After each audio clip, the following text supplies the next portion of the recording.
वेदांत स्वामी इति नामने नमस्ते सरस्वती देवे गौरवाणी प्रचारणे निर्विशेष शून्यवादी पाश्चात्य देश तारणे।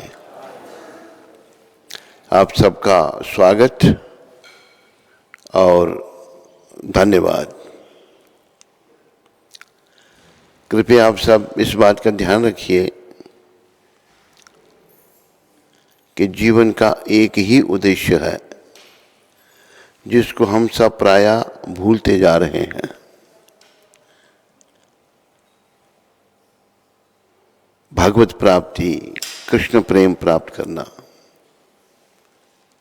ये मनुष्य शरीर इसी में सुविधा है कृष्ण भक्ति करने की और कृष्ण प्रेम प्राप्त करने की। बाकी 84 लाख योनियों में सारी सुविधाएं हैं, लेकिन कृष्ण प्रेम प्राप्त करने की सुविधा नहीं है।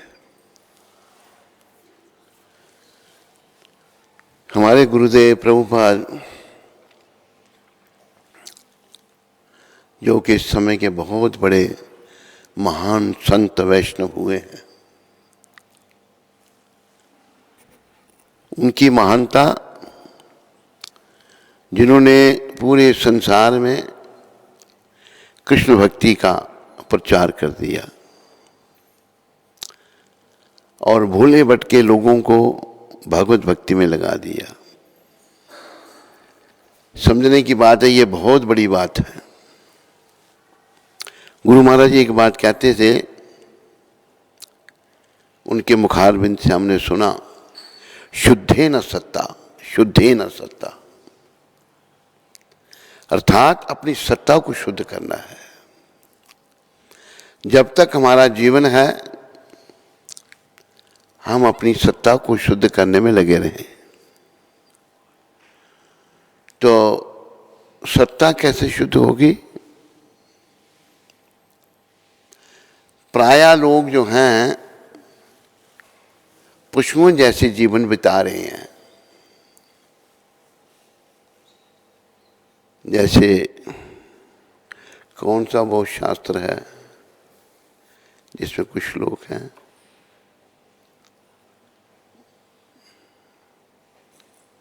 नाम भूल रहा हूं मैं, आखिर में देखो लिखे कुछ लोग हैं, हितोपदेश। हितोपदेश में ये बताया है, सारे के हित के लिए उपदेश दिया गया है कि मनुष्य और पशु एक ही समान काम करते हैं। हम खाते हैं, पशु भी खाते हैं। हम सोते हैं, पशु भी सोते हैं। हमारी संतान है, पशुओं की भी संतान है। हम पर कोई आक्रमण करे तो हम अपनी रक्षा करने का प्रयास करते हैं, पशु भी ऐसा ही करते हैं। फिर अंतर क्या है? हमारे हित के लिए ये उपदेश दिया गया है। हमारा हित किसमें है? मनुष्यों का, चाहे पुरुष का चोला चाहे स्त्री का चोला, हमारा हित है धर्मों की तेषा अधिको विशेषा। हमारा हित है धर्म का पालन करना। धर्म क्या है? भगवान के नियम, भगवान के कानून। जैसे अभी सरकार के नियमों का हमें पालन करना है। बाईं ओर गाड़ी चलानी है, बाईं चलेगी। अमेरिका में दाईं ओर चलाते हैं, दाईं ओर ही चलेगी। अगर कोई बाएं और गाड़ी चलाने के बजाय दाएं ओर चलाकर एक्सीडेंट कर देता है तो उसको दंड मिलता है। लेकिन हम लोग मनुष्य शरीर में आए हुए भगवान की शिक्षाओं को भूल जाते हैं और प्रायः अपने जीवन को पशुपत जीवन बना देते हैं। खाने पीने सोने में लगे हुए हैं। अभी जैसे ऐसे भी देखा गया किसी को कहो भाई तुम भगवान की भक्ति करो, भगवान को जानने का प्रयास करो, कई लोग ऐसा भी जवाब देते हैं, मेरा परिवार मेरे से बड़ा प्रेम करता है, मैं परिवार से प्रेम करता हूँ, मैं इसी में संतुष्ट हूँ, मैं इससे आगे नहीं जाना चाहता। भाई ये तो गुरु महाराज उदाहरण देते थे, वाघ जिसे टाइगर कहा है अंग्रेजी में, टाइगर जो है उसको बड़ा पापी जीव बताया है। क्यों? केवल बेकसूर ऐसे ही बेमतलब जानवरों को मार देगा, खाएगा भी नहीं। लेकिन शेर जो है केवल जब भूखा हो तब शिकार करता है। तो गुरु महाराज समझाते हैं जो वाघ है, टाइगर है, ये इसका भी परिवार है, इसके भी बच्चे हैं, घर है इसका, जमीन के अंदर उसने घर बना रखा है। जब वो आता है उसके बच्चे उसके साथ खेलते हैं, उसके ऊपर चढ़ेंगे, वो पूंछ हिलाएगा, उसको पकड़ेंगे, बच्चों को चाटते हैं वो। तो गुरु महाराज कहते हैं भाई ये तो पशुओं में भी है, एक हिंसक पशु में भी ये प्रेम है अपने बच्चों से, तेरे में अगर है तो क्या बड़ी बात है। ये तो पशुवत जीवन है। अभी आप देखो, एक बार मैंने देखा अमृतसर में, हम एक घर में ठहरे हुए थे, तो ऊपर मैं छत में था। जैसे एक ये कहावत है कि कुत्ता कुत्ते का बैरी है। एक कुतिया थी, उसके बच्चे थे उधर थोड़े बड़े बड़े, कुत्ता और दूसरी तरफ से आया वो कुत्ते उसके बच्चों को जो है खाने लगा, काटने लगा। कुतिया झट आई और उसने उस पर आक्रमण कर दिया, लड़ाई हुई उन दोनों की, ऐसी नाली में गिर गए। तो वो भी अपनी रक्षा करते हैं। मनुष्य शरीर में अगर हमने ये काम किए तो पशु पक्षी भी करते हैं। मनुष्य शरीर का बस एक ही काम है, भगवत प्राप्ति पथ पर आगे बढ़ना, भगवत प्राप्ति करना। कोई मूर्ख प्राणी कहे भाई मैं नहीं कर सकता, बहुत कठिन है, तो भाई उस मूर्ख प्राणी को इस बात का ध्यान रखना है, फिर तुम्हें पुनः 84 लाख योनियों में जाना पड़ेगा और उनमें बड़े कष्ट उठाने पड़ेंगे। जितनी भी योनि हैं कष्टदायी हैं, सुखदायी कोई योनि नहीं है। पशु, बड़ा पशु छोटे पशु को खा जाता है। जीव जीवस्य जीवनम, एक जीव का आहार दूसरा जीव है। तो बड़ा कठिन जीवन होता है पशुओं का, बहुत कठिन जीवन।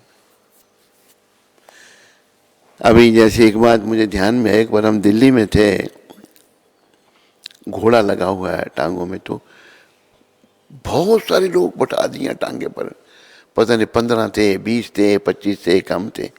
वो घोड़ा बेचारा खींच नहीं पा रहा, मालिक उसको मार रहा है, जोर से मार रहा है। तो ये मेरी आंखों देखी बात है, ही करता घोड़ा, ऊपर टांगे के सारे बैठे हुए नीचे करके, ऊपर को हुआ टांगा नीचे को।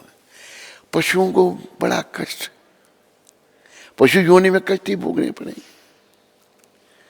एक बात मैंने इधर देखा, कहाँ पंजाब में कहीं देखी, एक व्यक्ति कुल्लू में एक बैल लगाया हुआ है, वो खड़ा हुआ है, उसको मार रहा है बार बार डंडे से चलाने के लिए, वो चल रहा है बेचारा, आंखें बंदी हैं उसकी, और जहाँ डंडे मारा तो खून निकल रहा है उसको कोई ध्यान नहीं, निशान हो गया। तो पशुओं की योनि में बहुत कष्ट है, बहुत कष्ट है। इस मनुष्य शरीर में भी कष्ट ही कष्ट है। ये घोषणा भगवान ने भी की है। गीता में परमपिता ये बता रहे हैं, मामोपेत्या पुनर्जन्म दुखालयम शाश्वतम। जो जन्म है उसकी मृत्यु निश्चित है, और ये संसार दुखों का घर है, दुखालय। लेकिन हम मूर्ख प्राणी भगवत शरण में ना आकर के, भगवान की शरण ना लेकर के पशुओं का जब जीवन बिताते हैं तो बस अधोपतन को प्राप्त होते हैं और दुखी हो जाते हैं। तो ये दुख रूपी संसार में सुख नहीं है, फिर भी हम इसमें सुख की खोज कर रहे हैं। बड़े अज्ञानी लोग बहुत सारी बातें बोलते हैं। अरे भाई, ये जो सुख है ना, विषयों का सुख जो है, प्रारंभ में थोड़ा सा सुख और परिणाम में दुख, संत समझाते हैं। भक्ति रसामृत सिंधु में प्रभुपाद जी ने यह समझाया है, विषयों का जो सुख है, शुरुआत में थोड़ा सा सुख और परिणाम में दुख। ये सुख, इस थोड़े से सुख के लिए हम बड़ा दुख मोल ले लेते हैं, बहुत बड़ा दुख मोल ले लेते हैं, इतना बड़ा कि 84 के चक्कर में चले जाते हैं और फिर वहां अनादिकाल तक कष्टों को ही भोगते रहते हैं। तो इन बातों को हम केवल इस मनुष्य शरीर में समझ सकते हैं, पशु पक्षी के शरीर में ये बातें नहीं समझ आ सकती। अभी हम कुछ पशुओं को बुलाएं, भाई आप बैठो यहाँ, कुछ चर्चा करेंगे, नहीं, वो नहीं कर, बाकी सब कुछ कर सकते हैं, खाते हैं, सोते हैं, परिवार का पालन करते हैं, अपनी रक्षा करते हैं। तो गुरु महाराज एक भगवान के भेजे हुए संत हैं। हम कलयुग के पतित लोगों को एक अवसर देने के लिए कि हम लोग भगवत प्राप्ति पथ पर आगे बढ़ें। और मेरे प्यारे हर भक्तों माताओं, भगवत प्राप्ति भगवान ने बड़ी सुगम कर दी है, संतों ने समझाया है। क्या सुगम कर दी है? भागवत में भी सुखदेव महाराज परीक्षित, राजा परीक्षित को बता रहे हैं। सुखदेव महाराज कहते हैं, करो दोषे निधि राजन। ये राजन, ये कलयुग दोषों का खजाना है, बड़े दोष हैं इसमें, निधि, दोष ही दोष है। अस्ति ही एक महान गुना, लेकिन इसमें एक महान गुण भी है इस कलयुग में जिसमें हम रह रहे हैं। क्या महान गुण? कीर्तनादेव कृष्णस्य मुक्त संगा परम व्रजेत। केवल कृष्ण कीर्तन करने से हम आवागमन के चक्कर से छूटकर मुक्ति प्राप्त कर सकते हैं, केवल। लेकिन हम भाग्यहीन जीव, बुद्धिहीन जीव, बुद्धिहीन क्यों हो गए हम? क्यों कि हम भगवान से विमुख हो गए। भगवान से विमुख होकर के हमने सुख भोगना चाहा, वो नहीं है, वो हो नहीं सकता। जैसे मछली को पानी से बाहर निकाल दो, सारी सुविधाएं दो, वो तड़फेगी मछली। पानी में डाल दो तो जिएगी। इसी प्रकार जब तक हम कृष्ण की शरण में नहीं आते, तब तक हम सुखी नहीं हो सकते, तब तक हम दुखी रहते हैं। भगवान भी समझा रहे हैं, भगवान के जो सच्चे प्रतिनिधि संत वो भी समझा रहे हैं। समय समय पर अनेकों संत प्रकट हुए। अभी देखो, एक बात और ध्यान रखो, धर्म अगर कोई है तो वो सनातन धर्म है, बाकी सब कलयुग के मत मतांतर हैं। तो सनातन धर्म के अनुसार हर प्राणी भगवान का है। जितने भी जीव हैं उसमें कोई जाति भेद नहीं, रंग भेदनी, लिंग भेदनी, सारे जीव भगवान के हैं।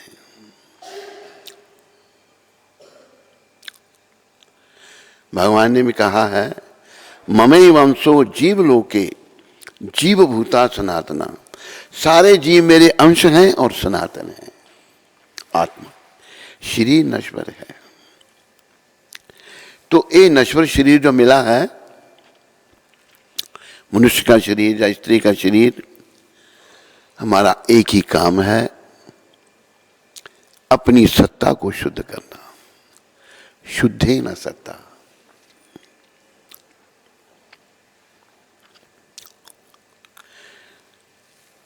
एक विदेश में भक्त हैं, हमने कुछ दिन पहले बोला था उसको, भाई प्रश्न, उसने ये बताया कि कहता महाराज मैं यहाँ आया था और बस भोग विलास में पड़ गया, लेकिन इस संस्था के संपर्क में आकर मेरा जीवन बदल गया। विदेशों की ओर से भागते हैं। देखो, हमने प्रलोक सुधारना अपना, विदेशों में जो है ना, जो गया उसका प्रलोक बिगड़ गया, उसका प्रलोक नहीं सुधर सकता।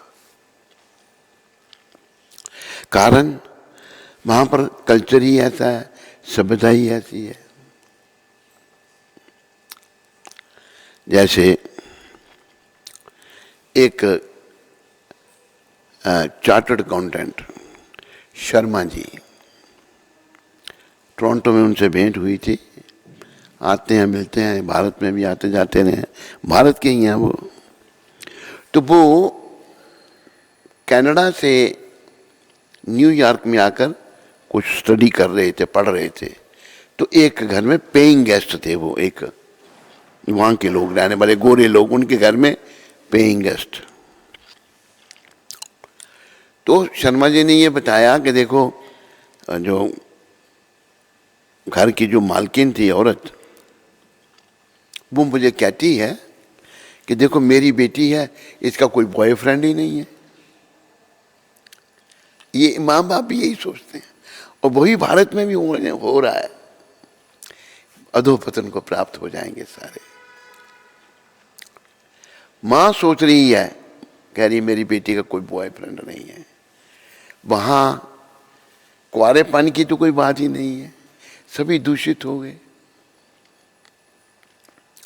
दुर्भाग्य, वो सब गंदगी भारत में आती जा रही है, बड़े वेग से आ रही है।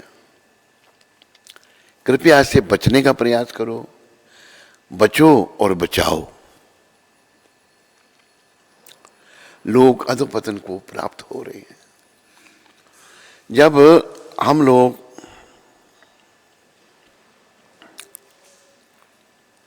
भोग विलास में लग जाते हैं, जो प्राय लोग लग रहे हैं, इसके विषय में भगवान गीता में कहते हैं, भोगेश्वर्या प्रसक्ता नाम तया अपरता चेतसाम वया विषयात्मका बुद्धि समादौना बदीयते। जो लोग भोग विलास में पड़ जाते हैं, प्राय पड़े हुए हैं हम लोग, तो भगवान कह रहे हैं जो भोग विलास में पड़ा है वो भौतिक वस्तुओं से आसक्त हो जाता है, भौतिक वस्तुओं से उसको मोह हो जाता है, और उसके मन में भगवत प्राप्ति की, मुझे भगवत प्राप्ति करनी है, उसको भूल जाता है।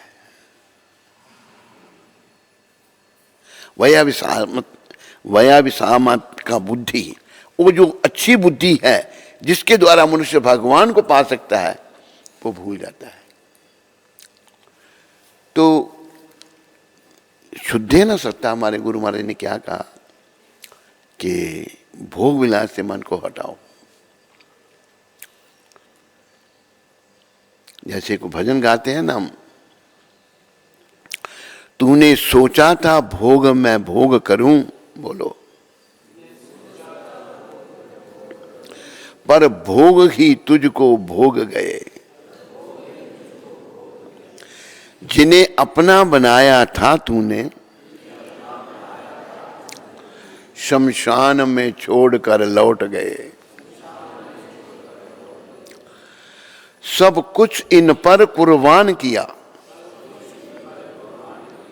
पर मन की प्यास बुझा न सका। दुनिया भी तो तेरी बन न सकी, भगवान को अपना बना न सका। हम अज्ञानता में होने के कारण, भोग विलास में होने के कारण इस दुनिया को अपना बना रहे हैं। आज तक किसकी बनी है दुनिया? धीरू भाई अंबानी जो थे वो करोड़ों अरबों पति थे। 28 दिन तक वो मौत के साथ जूझते रहे।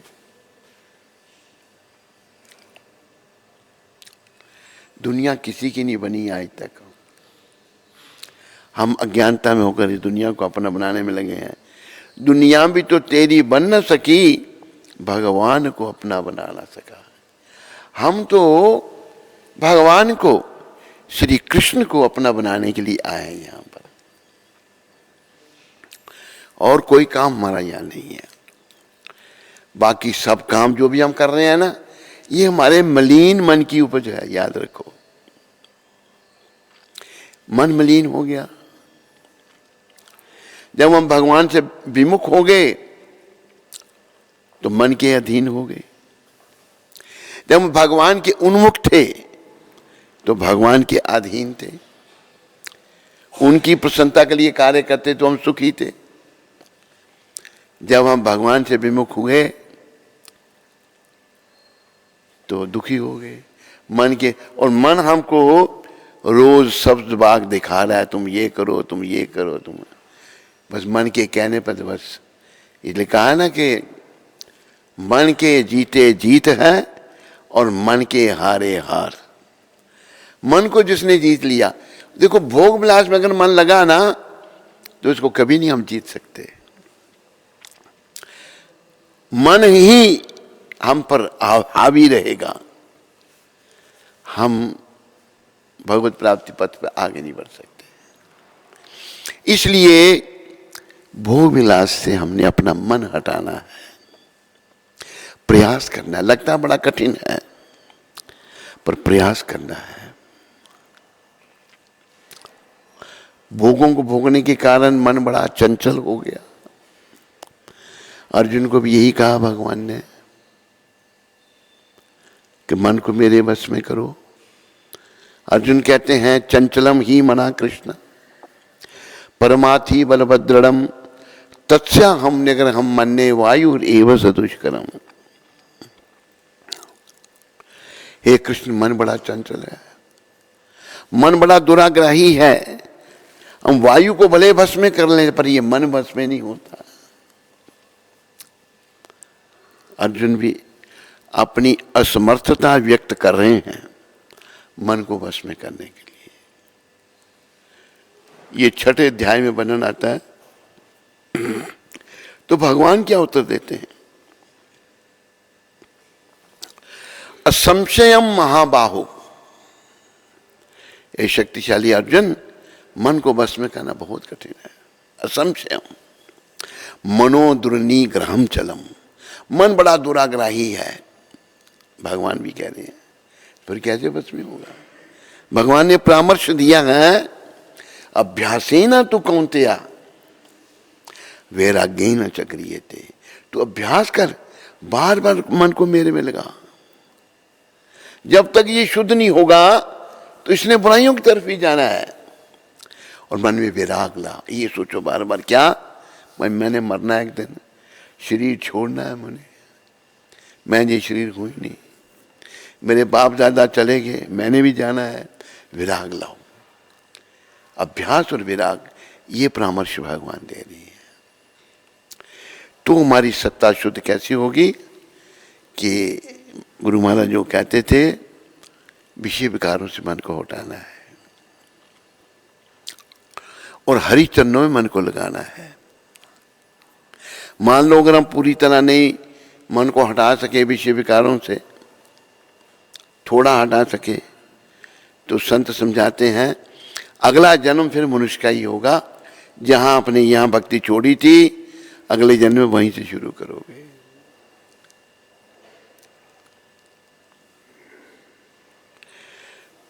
भगवान गीता में कहते हैं स्वल्पमस्य की धर्मस्य त्रायते महतो भयात। कोई अगर इस पथ पर थोड़ी भी प्रगति कर लेता है, ये उसको बहुत बड़े खतरे से बचा सकती है। इसलिए कृपया सभी लोग, इंटरनेट में सुनने वाले, यहां सब बैठे हुए, भक्ति में लोगों प्रयास करो। जैसे भगवान ने भी कहा 13वें अध्याय के 9वें श्लोक में, जन्म मृत्यु जरा व्याधि दुख दोषानुदर्शनम। जन्म मृत्यु वृद्धावस्था दुख दोषों के दर्शन करो। क्यों कह रहे हैं भगवान? क्योंकि सबके लिए आ रहे हैं। अभी देखो एक परिस्थिति हमारी क्या है गुरु कृपा से, जैसे बच्चे में बचपना है, बच्चा खेल की तरफ ज्यादा ध्यान देता है, पढ़ना नहीं चाहता, बचपना है। इसी प्रकार हम में अविद्या है, अज्ञानता है। अविद्या कहां से आई? जब हम भोग विलास में लगे तो अज्ञानी हो गए, अविद्या हो गए। विद्या नहीं रही हम में, ज्ञान नहीं रहा। हमने अपने आप को भोग विलास मतलब शरीर के स्तर पर है। और याद रखो आध्यात्मिक जीवन की शुरुआत यहां से होती है कि मैं ये शरीर नहीं हूं, पर मैं क्या हूं? मैं जीवात्मा हूं। मैं जीवात्मा हूं और मैं परमपिता परमात्मा का अंश हूं। अहम ब्रह्मास्मि, मैं ब्रह्म हूं और परम ब्रह्म का मैं अंश हूं। पर ब्रह्म श्री कृष्ण है, मैं उनका अंश हूं, मैं ये शरीर नहीं हूं।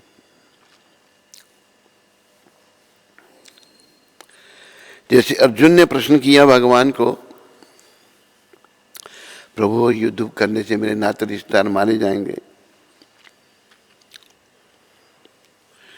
तो भगवान ने उत्तर दिया, नत्वे बाहु जातु नासम ना त्वम नेमे जना दीपा न चैवा न भविष्यामा सर्वे भयम मता परम।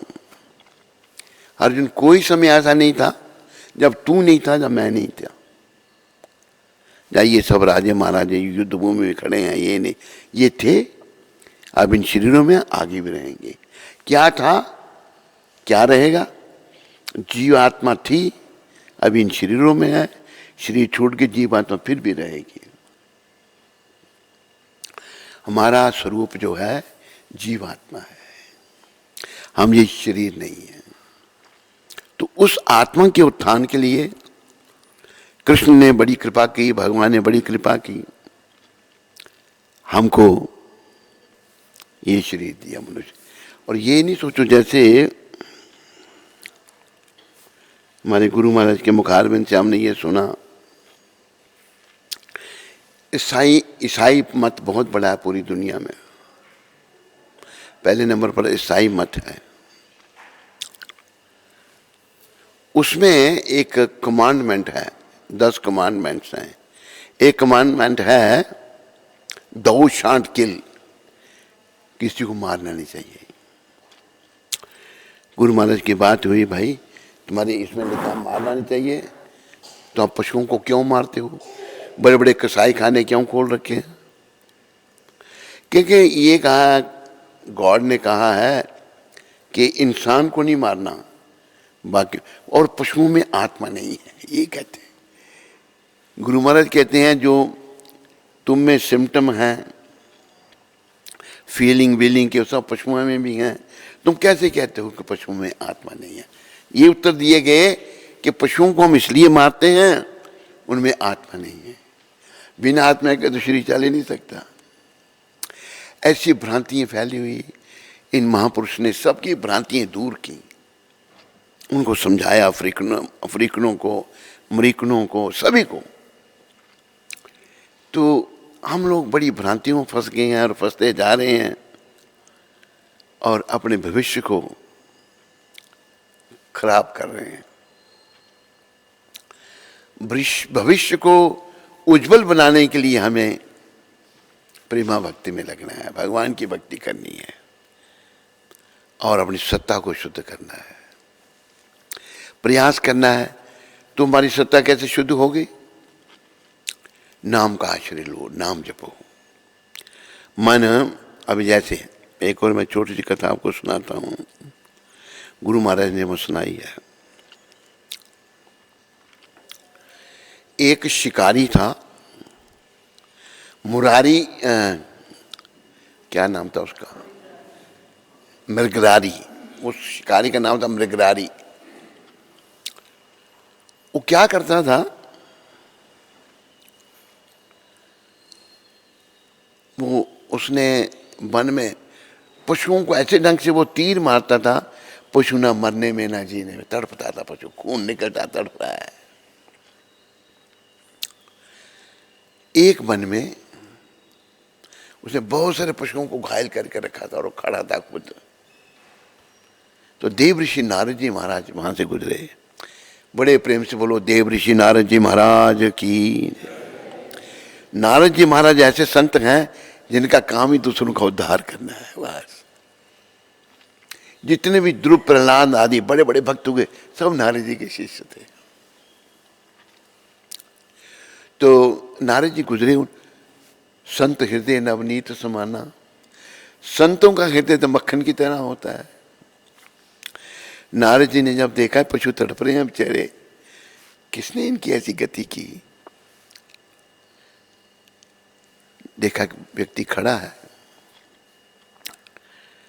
मृगशाला लपेट रखी है, धनुष्मान उसके हाथ में है, बाल हैं, बड़े डरावनी सी शक्ल का है।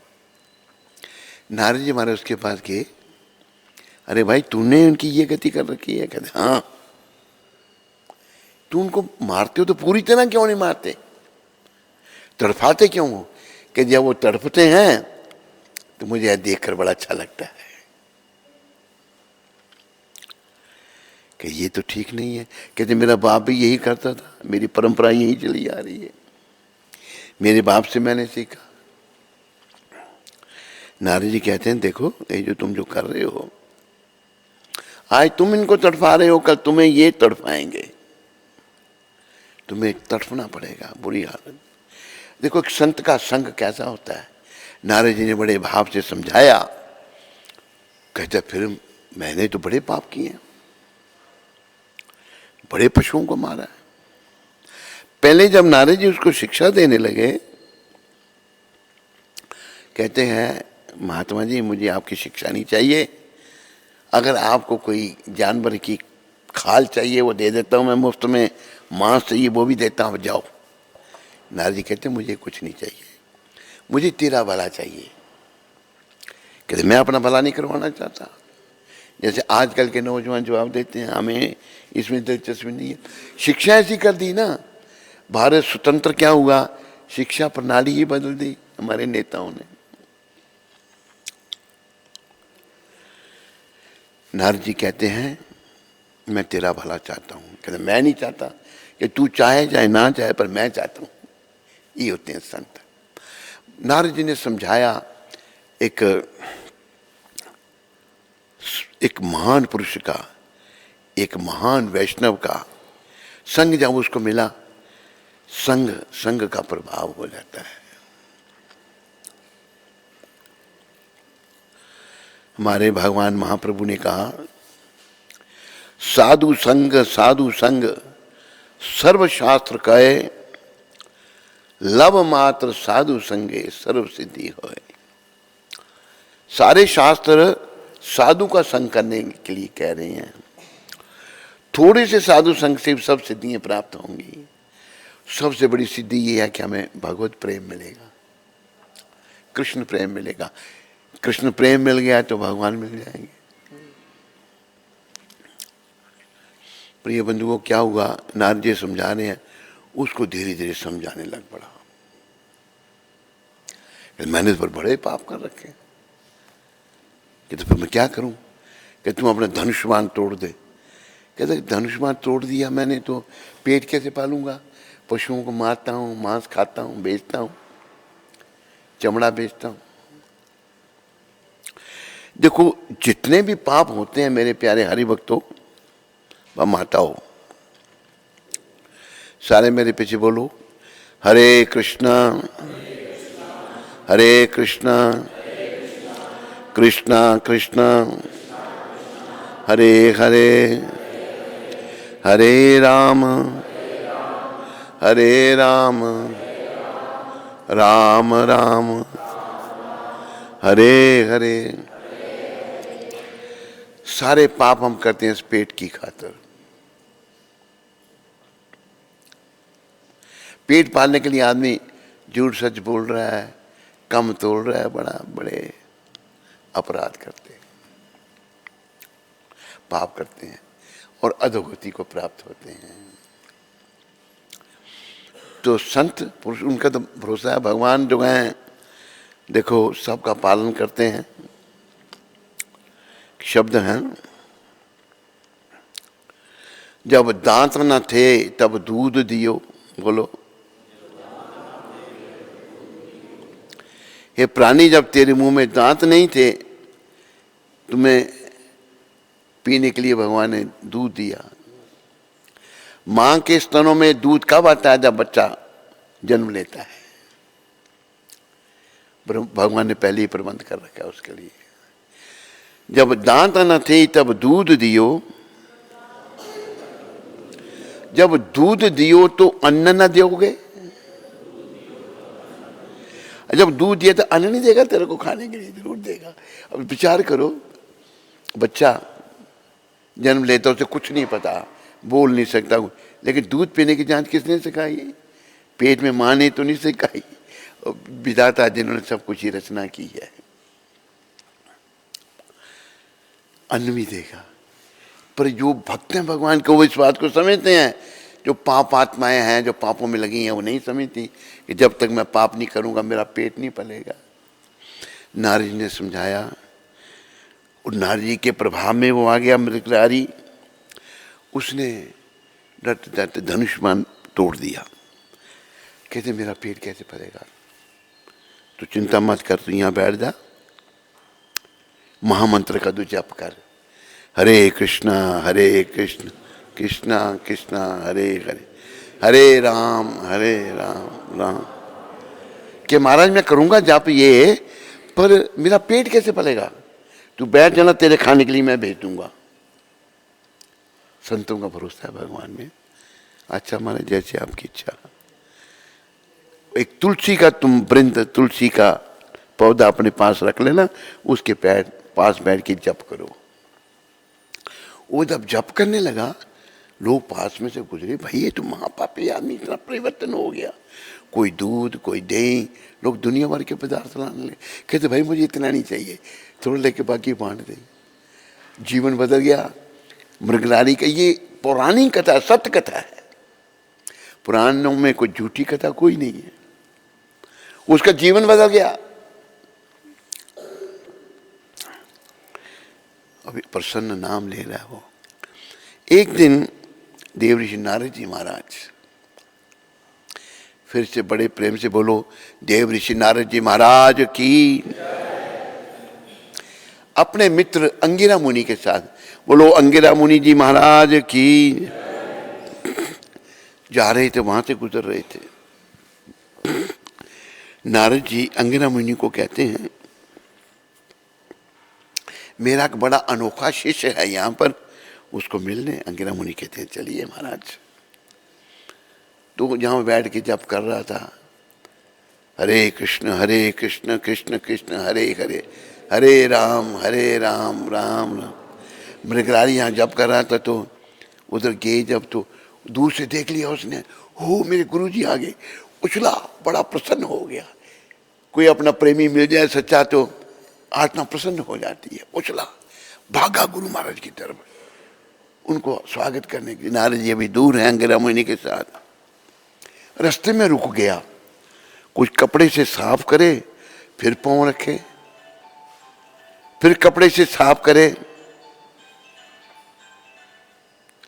फिर पांव रखे, फिर कपड़े से साफ करे, फिर पांव रखे। ऐसे करते करते वो नारद जी के पास पहुंचा, दंडवत प्रणाम की, रोने लगा, गुरुदेव आपने कितना अच्छा जीवन मेरे को दिया, मैं सोचता वो ही जीवन था, और आप इतना भेज देते हैं खाने के लिए, उतना मैं खा नहीं सकता, बांट देता हूं लोगों में। नारद जी कहते हैं, देखो मरगलारी, ये सब नाम का प्रताप है।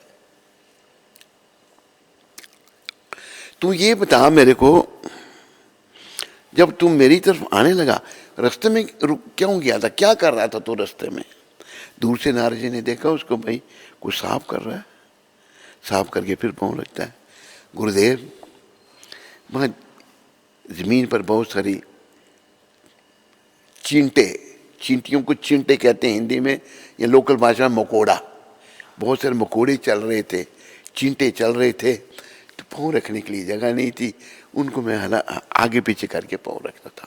नारद जी हंसने लगे, जोर से हंसे, एक कल पशुओं को तड़पाता था, आज ये चींटी मारने के लिए तैयार नहीं है। ये है नाम का प्रताप। एक पाप आत्मा पुण्य आत्मा बन गई। तो कोई कितनी भी कोई पाप आत्मा क्यों नहीं है, वो अगर नाम का सहारा लेती है तो वो पुण्य आत्मा बन सकती है। इसलिए हम सबको नाम का सहारा लेना है। नाम का सहारा अगर लेंगे तो किनारा मिलेगा, मन का सहारा लेंगे तो भवसागर में डूबना पड़ेगा। तो नाम का सहारा लेना है। एक सहारा राम का, एक सहारा श्याम का, एक सहारा,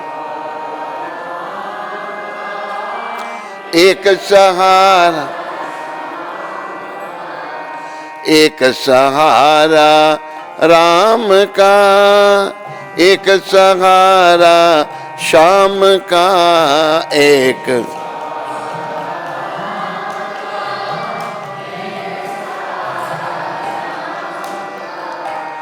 भजन बिना ओ जीवन तेरा, है पगले किस काम का। भजन है पगले, बोलो सारे, है पगले किस काम का।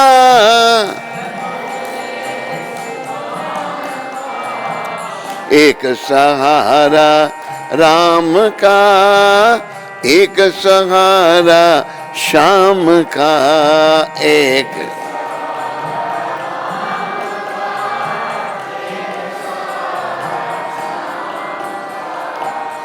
इसी नाम से मीरा तर गई, लेके सहारा श्याम का। इसी लेके सहारा श्याम का,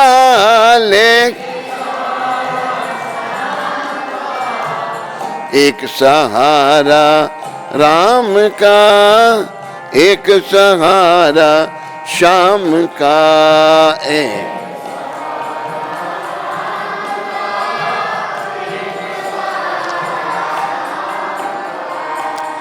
बाप ने था बेटे को सताया, बाप ने था और अग्नि का खंभ तपाया, और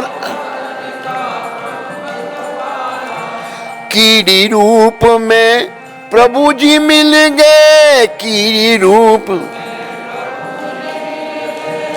दर्शन हुआ घनश्याम का, दर्श हुआ घनश्याम।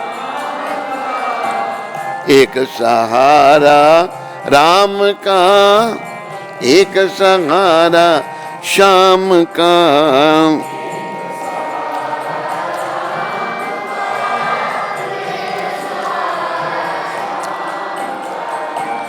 धन्य था एक जाट निराला धन्ना,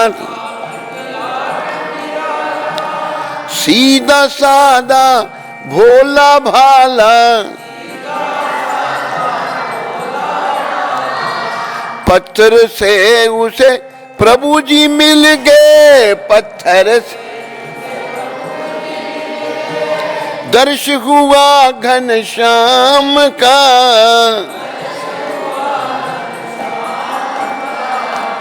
एक सहारा राम का, एक सहारा श्याम का, एक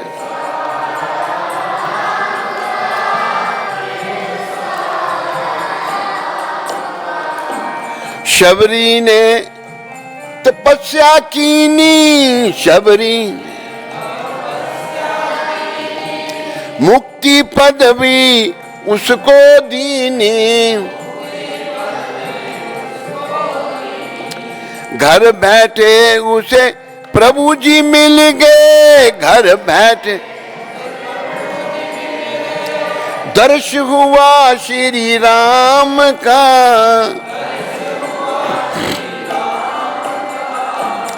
एक सहारा राम का, एक सहारा श्याम का, एक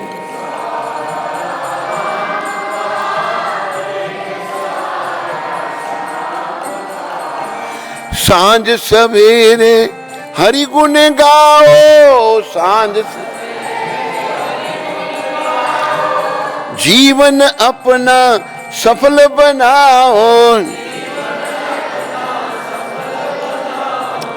बिन हरि भजन के पगले, बिन हरि जीवन ये किस काम का, जीव एक सहारा राम का, एक सहारा श्याम का, एक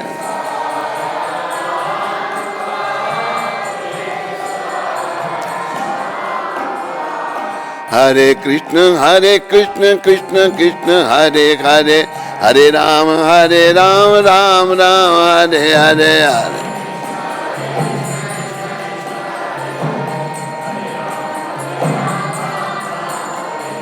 हरे कृष्ण कृष्ण कृष्ण हरे हरे, हरे राम राम राम हरे हरे।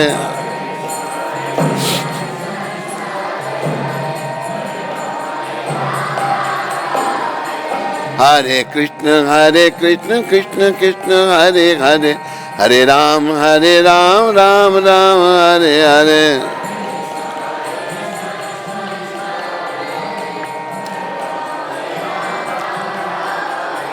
जय सिया राम जय जय हनुमान, जय हनुमान जय जय हनुमान। श्री राम जय जय राम। बोलो सीताराम लक्ष्मण हनुमान की जय। बड़ा सुंदर भजन है, भगवान का सच्चा सहारा है। दुनिया के सहारे सब झूठे हैं।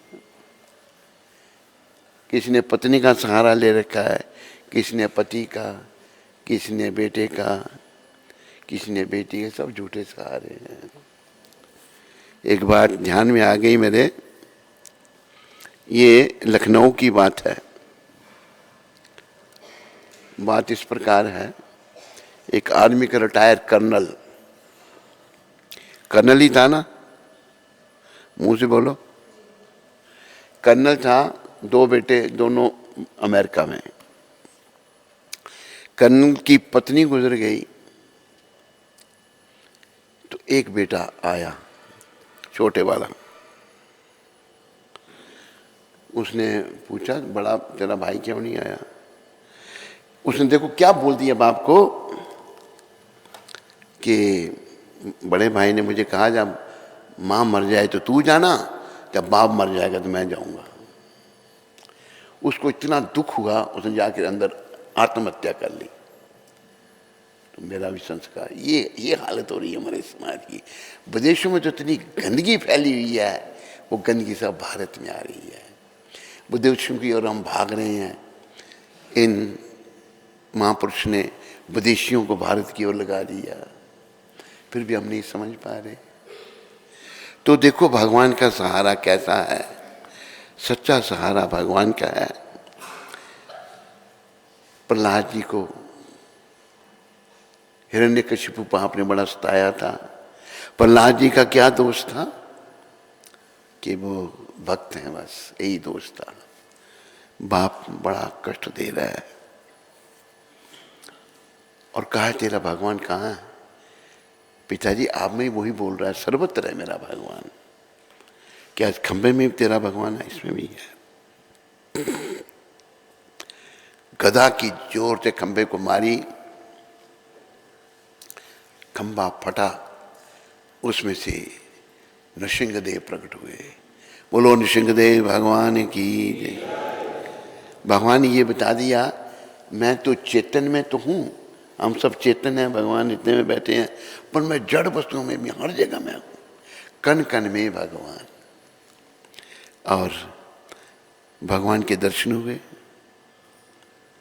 उस राक्षस को मार दिया भगवान ने। धन्ना जाट बड़े भोले वाले हुए हैं।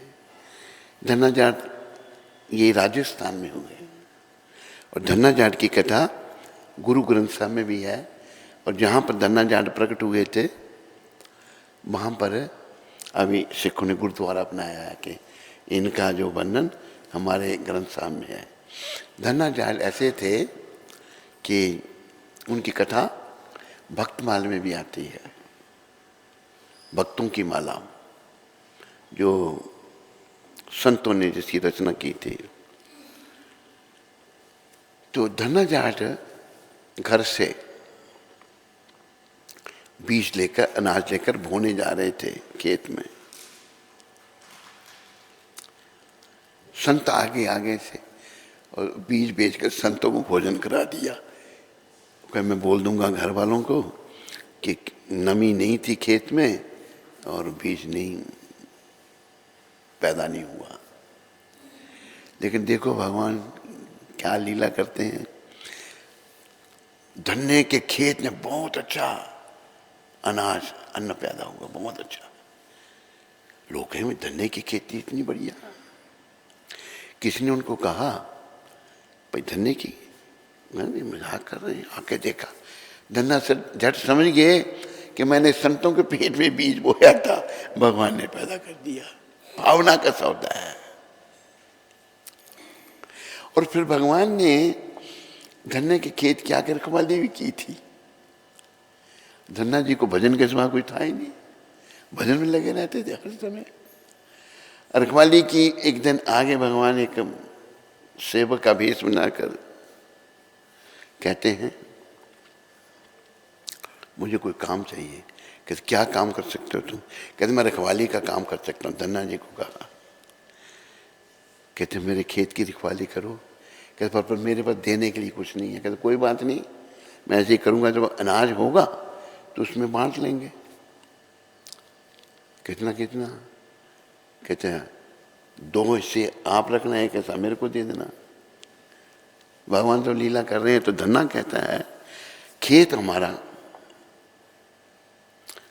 झूठ भी नहीं बोलते, बीज तो बोया नहीं था कुछ भी।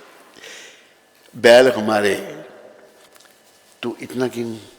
कि देखो ये इतना आप रखवाली नहीं कर रहे, मैं करूँगा तो थोड़ा। भगवान ने बोला अच्छा। और देखो सेठ जी ऐसा है, मैं भोजन में यहीं करूँगा, घर नहीं आऊँगा। कहते ठीक है। बड़ा अच्छा नाफी फसल है खेत में। अपना धन्ना जाट भोजन लेके आए भगवान के लिए। भगवान लेटे हुए हैं एक पुरुष के रूप में। तो धन्ना सोचने लगा कि सोए हुए को जगाना नहीं चाहिए, पर मैं तो भोजन लेके आया हूं इनके लिए। धन्ना ने जब थोड़ा सा कपड़ा ऊपर किया तो क्या देखा कीर्ति कुंडल मोर मुकुट सब। धन्ना कहे भगवान, भगवान उठ के फिर वैसे ही बन गए, समझ गया, चरणों में पड़ गया। तो धन्ना था कि जाट निराला, सीधा साधा भोला वाला। और धन्य को भगवान कैसे मिले थे वो भी वर्णन आता है, वो भक्तमाल में नहीं है, दूसरी जगह वर्णन आता है कि एक पंडित जी थे, वो उसके पास धन्ना जी जाते थे। एक दिन वो शालिग्राम की पूजा कर रहे हैं पंडित जी, शालिग्राम भगवान का स्वरूप है, पूजा कर रहे हैं। तो धन्ना कहते हैं पंडित मेरे को भी एक शालिग्राम दे दे, मैं भी पूजा करूँगा। मैं तुम जाट क्या पूजा करेगा इसकी। तो थोड़ा धन्य जी को अच्छा नहीं लगा। तो कहते हैं कि बिगड़या होया जट डाडा, जट अगर बिगड़ जाए तो गड़बड़ करता है। अच्छा, उसने एक पंसेरी का बटा दे दिया, 5 शेर। कहते हाँ, मेरे का छोटा देता तो उसको पालना पड़ता, मुझे इतना ही बड़ा चाहिए था। उसी से भगवान मिल गए धन्य जाट को। उसने क्या कैसे बनाना, कैसे भक्ति करनी है मैंने, कहते पहले खुद स्नान करना, फिर इनको स्नान कराना, फिर इनको धूप दिखाना, फिर भोग लगाना, पहले इनको खिलाना फिर खुद खाना। धन्य ने ऐसे ही किया। मक्की की रोटी, सरसों का साग और मक्खन रख दिया, 8 अकरा खा इसको, भगवान को भोग लगाया। कहाँ से आए, आकर बैठे बैठा कहता अच्छा नहीं खाता है तू पंडित के बड़े उधर अच्छे पकवान तेरे को मिलते थे, मेरे पास तो यही मिलेगा, मैं यही खाता हूँ, यही तुम्हें कहा। नहीं, लई निकाली, छुरी लगा गला काटने अपना। भगवान एकदम प्रकट हो गए, खाने लग पड़े। खाने लगे जब तो धन्ना कहता सारा नहीं खा जाना, मुझे भी भूख लगी है, मेरे लिए भी रख देना थोड़ा। कहता अच्छा भगवान ने। फिर भगवान ने काम किया धन्य जाट के खेत में। तो भगवान के दर्शन भोले वालों को होते हैं जो भावना का उदय हृदय में कर सकें, उनको भगवान मिलते हैं। जो भावहीन लोग हैं उनको भगवान नहीं मिलते। तो भाव हम सबके अंदर गए, लेकिन वो बट गया है, इसको जागृत करना है। शबरी ने तपस्या की नहीं। शबरी माता भीलों की कन्या थी, तो जवान हो गई थी वो भी। तो एक दिन देखा, उसने अपनी माँ को पूछा, माँ घर में बहुत सारे पशु लाए जा रहे हैं। तो माँ ये पशु क्यों लाए जा रहे हैं? कि बेटी तेरी बरात आएगी, तेरी शादी होगी, ये सब मार कर उनको खिलाए जाएंगे। शबरी बेचारी भोली वाली सोचने लगी मेरे कारण इतने पशु मारे जाएंगे। और रात को उठी और पशुओं के बंधन खोल दिए, सबके खोल दिए, जाओ तुम सबको भेज दिया। सब पशुओं के बंधन काट दिए। पशुओं ने शीर बांध दिए, तूने हमारा बंधन काटा, तेरा बंधन भगवान काटेंगे।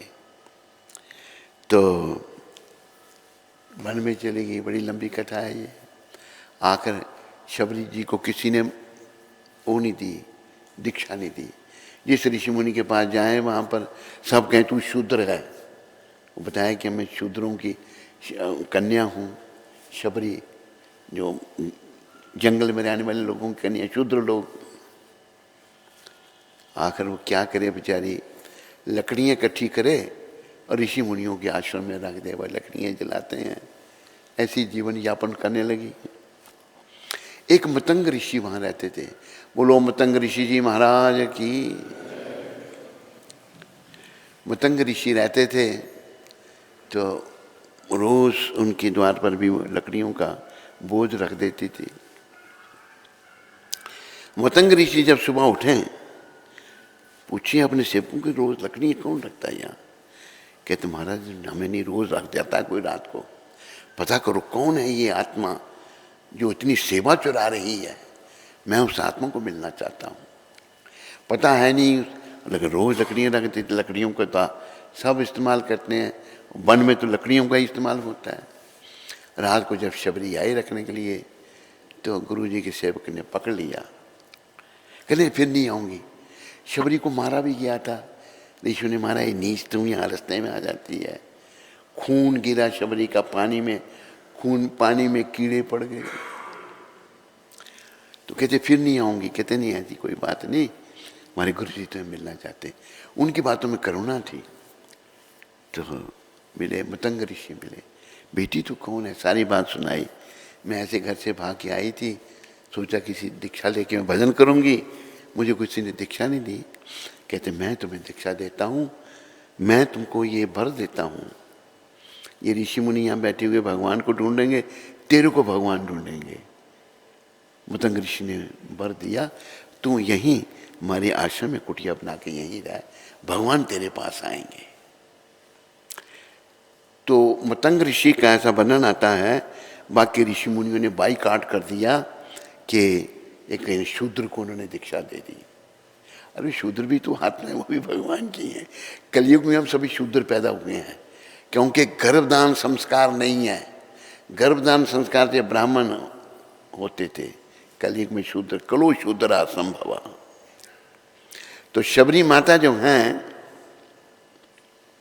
भजन एक समय आया, पतंग ऋषि कहते हैं बेटी मैं अभी जा रहा हूँ, मेरा समय पूरा हो गया। रोने लगी, नहीं बेटी तेरे पास भगवान आएंगे, तुम यहीं रहो। आकर जब भगवान वन में आए, ऋषि मुनि भी उनकी प्रतीक्षा कर रहे थे राम भगवान की। बोलो रामचंद्र भगवान की। लेकिन भगवान किसी ऋषि मुनि के लिए नहीं पूछते यहाँ शबरी कहाँ रहती है। सब वहाँ शबरी, शबरी मिली, जूठे बेर खाए शबरी के भगवान ने। ऋषि मुनि वहाँ आ गए, कहा हमारा जो पानी जो है उसमें कीड़े पड़ गए, हमें बड़ी परेशानी है पानी की। बोले शबरी के चरण धो, आपने इसके प्रति अपराध किया। शबरी को मारा था तो खून उसका गिर गया था पानी में। शबरी के जब चरण धोए तो पानी निर्मल हो गया। तो राम जी के दर्शन हुए शबरी को। इसलिए ये कुछ उदाहरण दिए हैं लेखक ने। सुबह शाम भगवान का गुणगान करो और जीवन को सफल बनाओ। हरि भजन के बिना ये जीवन किसी काम का नहीं है, ये बेकार है। ऐसा भी ये कहा है, मरने के बाद पशु पक्षी का शरीर काम आता है, मनुष्य का शरीर किसी का काम नहीं आता। ये बिल्कुल बेकार है। तो इसलिए कृपा करके भगवान का गुणगान करो। ये जो महामंत्र दिया है सदगुरुदेव ने, जो पहले चैतन्य महाप्रभु ने दिया, गोलोक धाम से भगवान लेके आए, हरे कृष्ण कृष्ण कृष्ण हरे हरे राम। इस बात को याद रखो। ये नहीं कि 5 मिनट जपा, मैं कहीं वो पूछता हूँ कितना जपा भाई, 10 मिनट जपा एक माला की। इतना जप कर कि हद कर दे कि यमराज भी अपना खाता रद्द कर दे। इस जीवन में मौका है, मेहनत करनी पड़ेगी, हिम्मत करनी पड़ेगी। यमराज का खाता बंद करवाओ, वो नाम से होगा। इतना नाम हम जपें, यमराज कहें कि ये हमारा नहीं रहा, ये तो भगवान का हो गया है। हम सब भगवान के, लेकिन आज भगवान को भूल गए हैं। हमारे पाप कर्म, हमारे दोष बीच में आ गए हैं, जिन्होंने हमको भगवान से दूर किया है। नाम से पुनः हम भगवान के निकट आ जाएंगे। बोलो हरि नाम प्रभु की, बोलो हरे कृष्ण महामंत्र की जय। बोलो पूरी दुनिया को हरे कृष्ण महामंत्र देने वाले पतित पावन शिल प्रभुपाद की। बोलो पूरी दुनिया को महामंत्र देने वाले शिला प्रभुपाद की। पहले तो भगवान ने दिया यह महामंत्र, श्री कृष्ण चैतन्य महाप्रभु ने, प्रभुपाद जी ने पूरी दुनिया को दे दिया, जो असंभव जैसी बात थी, असंभव। धन्यवाद सबका। हरे कृष्ण। किसी को अगर कोई प्रश्न हो तो आप पूछ सकते हैं हाथ खड़ा करके।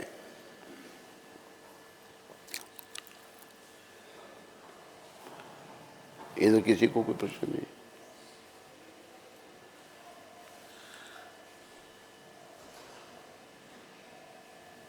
नैना तिवारी माता, हैदराबाद से। हैदराबाद। जी। हरे कृष्णा। हमारे प्यारे गुरु महाराज जी, आपके श्री चरणों में मेरा कोटि कोटि दंडवत प्रणाम। गुरु महाराज जी, थोड़े दिन पहले मेरी भक्ति अच्छे से नहीं हो रही थी। ऐसे करते करते मेरी चैंटिंग भी नहीं हो रही थी। फिर ऐसा हुआ, मेरा चैंटिंग नहीं हो रहा था तो मुझे लगा मुझे प्रभुपाद जी की पुस्तक पढ़नी चाहिए। मैंने स्टार्ट की, लेकिन आधा पेज पढ़कर मुझे कुछ समझ नहीं आया। मैंने पुस्तक बंद कर दी और सोने चली गई। हैं? पुस्तक बंद कर दी और सोने चली गई। फिर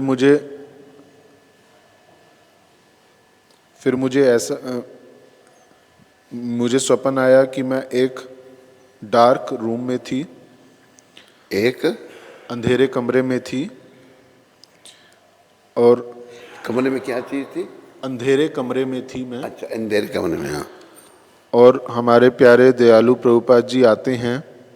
मैं उनको देखती हूँ और उनके श्री चरणों में गिर जाती हूँ और बहुत ज़ोर ज़ोर से रोते हुए बोलती हूँ, Prabhupada please save me, who will save me, please save me. Prabhupada ji बोलते हैं, you have to chant, you have to chant.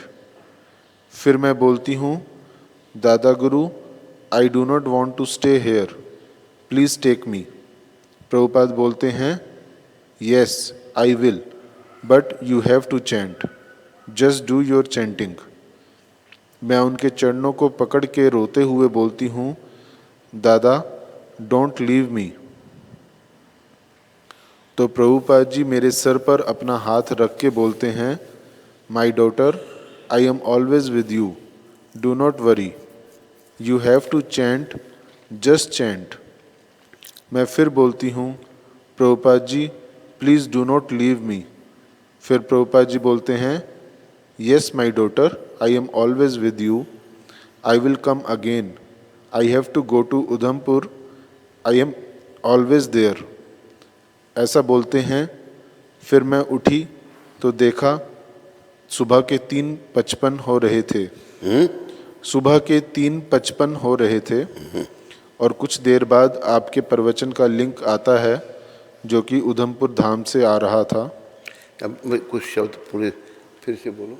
और कुछ देर बाद आपके प्रवचन का लिंक आता है। अच्छा। जो कि उधमपुर धाम से ही आ रहा था।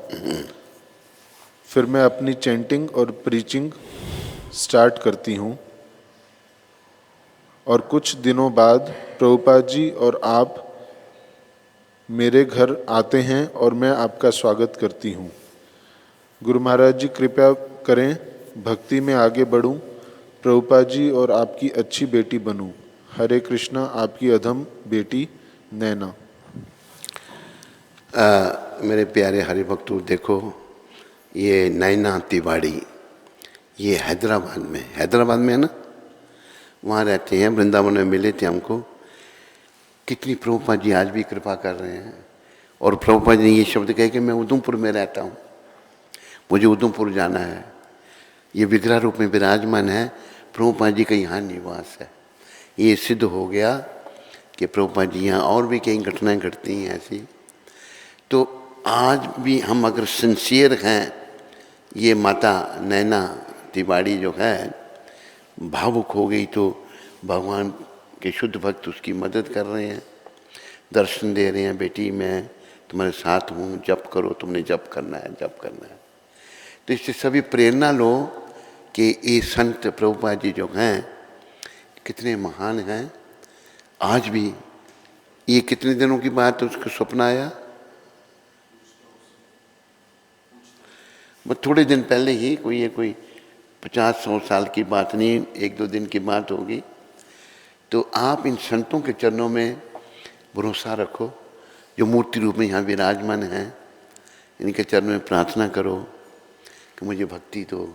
जैसे नैना तिवारी माता को प्रभुपाद जी ने आशीर्वाद दिया और वो भक्ति में लगी हुई है।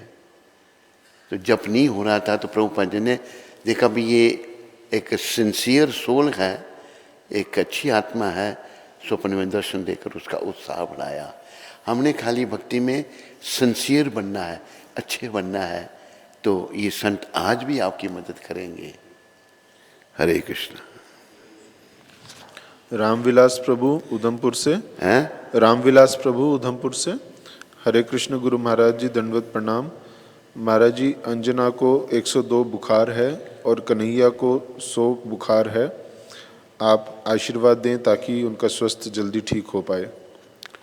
रामविलास प्रभुपाद जी के चरणों में प्रार्थना करो कि कृपा करें। 100 किसको बुखार है? छोटे बच्चे को। छोटे, और 102 पत्नी को। अच्छा, प्रभुपाद जी बड़े, एक और हमारी बिटिया उधर है अमृतसर में, उसके बच्चे को बड़ा बुखार है, आरती माता, उसको बुखार ही नहीं उतर रहा, तो कोई ऐसे फैला हुआ है ये बुखार। तो देखो ये सब बीमारियां भी हमारे कर्मों का फल हैं, और कर्मों को काटने वाले भगवान हैं। भगवान के चरणों में, प्रभुपाद जी के चरणों में प्रार्थना करो, वो कृपा करें। वसुधा माता उधमपुर से। हरे कृष्ण गुरु महाराज जी, आपके श्री चरणों में आपकी पतित बेटी का कोटि कोटि प्रणाम। गुरु महाराज जी, आपने पिछले एक प्रवचन में बताया था कि हरिनाम कॉन्टेस्ट एक ऑफेंस है, ऐसा देखा। हरिनाम का? हरिनाम कॉन्टेस्ट, हाँ। ऐसा देखा जाता है कभी कभी एकादशी या किसी त्योहार में भक्त कंपटीशन करते हैं कि ज़्यादा नाम कौन जपता है, या सब आपस में ज़्यादा से ज़्यादा नाम जपने का चैलेंज रखते हैं, इस भाव से कि भगवान का नाम ज़्यादा से ज़्यादा ले सकें। क्या यह भी गलत है? क्या आप इसके बारे में विस्तार में बता सकते हैं? ये हरिनाम कॉन्टेस्ट जो है, प्रभुपाद जी की उपस्थिति में हमारे मायापुर मंदिर में रखा गया था। वो कि भाई जगह जगह के लोग आए हैं, पर कौन बढ़िया हरिनाम गाता है, उसको प्रभुपाद जी ने नाम अपराध कहा था। लेकिन ऐसे ही भाई वो ज़्यादा कर रहा है, मैं भी आप नकल करें, तो ये ज़्यादा करने का मुझे नहीं दिखता कि ये अपराध है। अच्छा है, अगर कोई 16 जपता है, दूसरा 32 जपता है, तीसरा 64 जपता है, चौथा 128, पांचवा 192, तो उसमें अच्छा है। एक दूसरे के प्रभाव से हमारी भक्ति बढ़ रही है। मुझे तो अच्छा दिख रहा है, आगे गुरु महाराज जाने। हरे कृष्णा।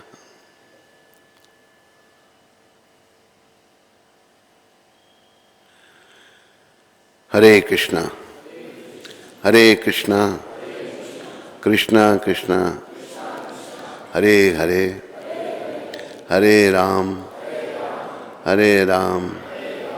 राम राम हरे हरे। बोलो जगत गुरु श्रील प्रभुपाद की जय। बोलो हरि नाम प्रभु की जय। तो गुरु महाराज जी का बहुत बहुत आभार। अस्वस्थ होते हुए भी अपनी कृष्ण कथा गायन करके हम सभी का कल्याण करने के लिए पहुंचे गुरु महाराज। तो हम सभी 3 बार हरि बोल बोल के गुरु महाराज का आभार व्यक्त करेंगे। हरि बोल, हरि बोल, हरि बोल। बोले सद्गुरुदेव महाराज की, जगत गुरु श्रील प्रभुपाद की। आज दोपहर 1 बजे प्रसादम का आयोजन है, जो कि मीरा पाठक जी की तरफ से किया गया है। तो मंदिर में रहने वाले और बाहर से आने वाले सभी भक्तों से प्रार्थना है कि कृपया 1 बजे पहुंचकर प्रसाद ग्रहण करें। हरे कृष्ण, धन्यवाद।